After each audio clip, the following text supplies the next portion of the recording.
Good evening, avid seniors. This is Mrs. Tucker, and on this Friday the 18th, we need to go ahead and start preparing for our college applications. So I'm going to walk you through two websites that I'm going to need you to create accounts with. Well, technically, I only need you to create an account with one, but I do need to tell you about both of them so you know about applying out of the state of Texas.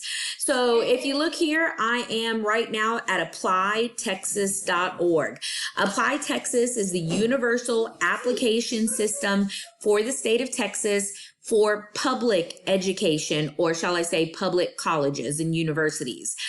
Most of your universities that are public will allow you to create an account here and then go ahead and apply to schools. The benefit of this, guys, is you are technically only creating one application, and then you're able to send it to multiple schools instead of having to do 5 or 6 applications. The only thing that you do need to be aware of is that sometimes each college will have different requirements. So although the general application is the same, one or two of the schools may ask you to submit extra documents or to do something different, like, for example, write an essay. Now, the other website is Common App. The Common App, and this is an application website for colleges that are outside of the state of Texas. I know the majority of my seniors end up going to school in Texas, but there's always some who are interested in going out of the state. This is normally where you'll go. So we're not going to create an account here, but no, it's going to be very similar to what we do in Apply Texas. So let's come back to Apply Texas. So let's look at Apply Texas. So before we create our account, know that this is also a website. So research your options. You can do some admissions information. It has public universities, either 2-year or 4-year, but it does have some private universities. Then it actually does your application online here, and you can preview the application. If you click on preview, it'll show you here all the different things that you will need to. Now, for you guys, you are all going to be U.S. freshman applications, U.S. freshman applicants, okay? Even if you have dual credit, most of your universities are going to ask you to apply as freshmen. So you're going to go right here where it says get started, and then you'll see where it says my account, my profile, and you're going to start typing in just your information. So I would be Marie, last name, Tucker, first name, Marie, and then my middle initial, which is T. I would go ahead and put in my birth date here. I'm not going to fill all of that out for you. You don't need to know that. I was actually born at Fort Hood, Texas. So I would type that, and then I would put Texas down here. Now, I'm not going to walk through every single thing, guys, but so current grade level, you guys are all 12th graders, all right? Are you a citizen? Now, if you are a U.S. citizen, you're going to click yes.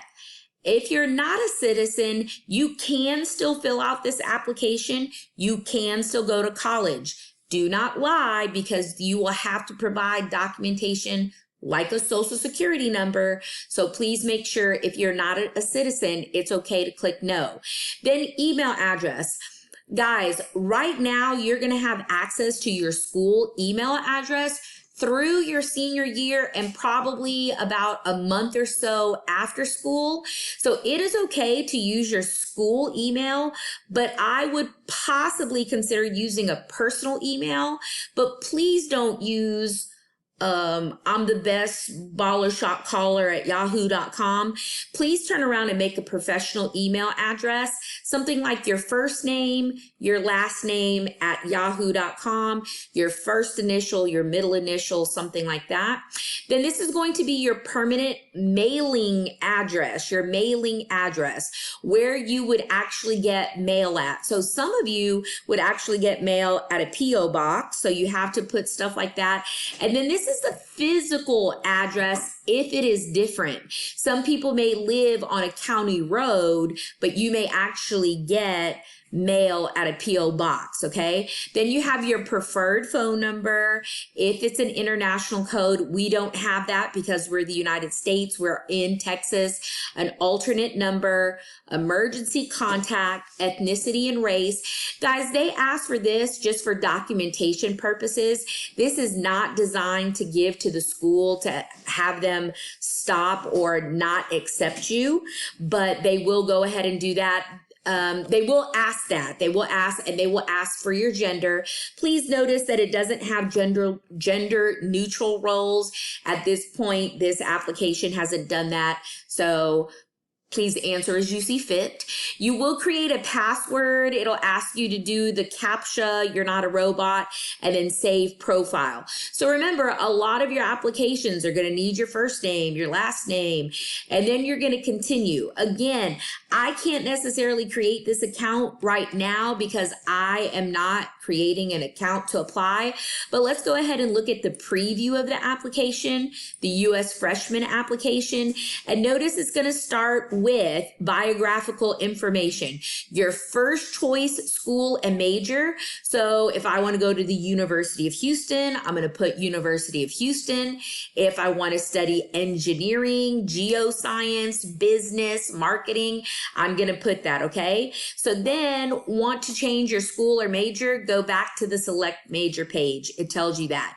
Now, again, if you remember, I told you a few minutes ago, you are going to have to enter your social security number if you are not a U.S. citizen. So notice that this doesn't have the red asterisk. Anything with the red asterisk is required. It tells that here. But they know not everybody has a social security number. So you would just leave it blank. Do not make up a number. Do not enter a number. Just leave it blank. Your full legal name, not your nickname, not what you like people to call you, what is on your birth certificate. Then you can put your preferred name. If you have any other names or aliases that they may need to know, some of this will already be filled in, your place of birth, citizenship, and then notice here on the application, non-U.S. citizens. So if you're not a citizen, what country are you a citizen of?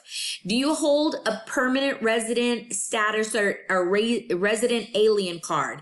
Guys, if you're not sure, you can feel free to talk to me privately. Nothing that you share with me will be shared other places. It is just for me to help you apply. If you're not a U.S. citizen, and ask you a few other questions, keep on going. It will ask you if you're a current U.S. military service member or veteran. Guys, none of you should be current U.S. military or veterans. Now, notice it says, or a dependent. So you could be a dependent of a military member or veteran. For example, my dad was in the Army. He retired in the Army. So I would be a dependent of a veteran, and I could click that. So make sure you're reading all of the questions. You've got your permanent address, your physical address, your phone numbers, emergency contacts, student email. Again, you're going to keep going. Ethnicity, gender, Texas conservatorship.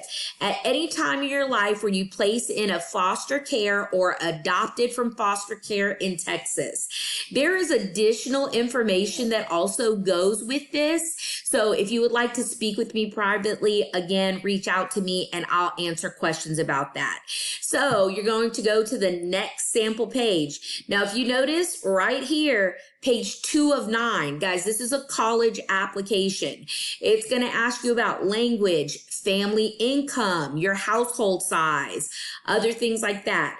It will tell you over here, because notice it'll say biographical information, educational information, test scores, residency, extracurricular. So you're going to have your list of all of those things. So right now, guys, what we're doing is we are opening and creating an Apply Texas account, but some of you are ready to start filling all of this information out. If you don't have this information, I need you to get this information because that will be one of the next things we do. If there's an essay, it will tell you that there is a required essay. It'll give you the topic, and you will actually need to submit your essay here. I, of course, will encourage you to open something else like Google Docs, Microsoft Word, write edit, have a peer review before you submit. Please don't try to wing it and add it. Then you are going to certify and you are going to pay. Guys, in the state of Texas, most colleges and universities have an application fee. Fees are anywhere between $25 and as high as $100. It really depends on where you want to go to school. Now, if you are on free and reduced lunch, and you used a waiver to take the SAT or the ACT, College Board will give you 4 free application waivers. Okay, so let me say that again. If you're on free and reduced lunch, you qualified to get a waiver to take the SAT and the ACT. If you got the waiver, use that waiver to register for the SAT or ACT, then College Board will give you actual certificates to help you pay for college applications. All right. So you're going to go through the rest of it, pay your application fee. It's going to tell you who you're going to mail your check order and talk to you about this. And yes, submit the essay and go from there. So guys, again, my goal today is to get you to actually create the account. And yes, put in your personal information, but you can actually start applying for colleges now on your own. The other great thing about Apply Texas is you can start the application and you don't have to sit and do it in one setting. You can go ahead and come back to it, save it and come back, save it and come back. All right, guys, so that's your assignment for today. If you find that you need help, please reach out and let me know. Bye-bye.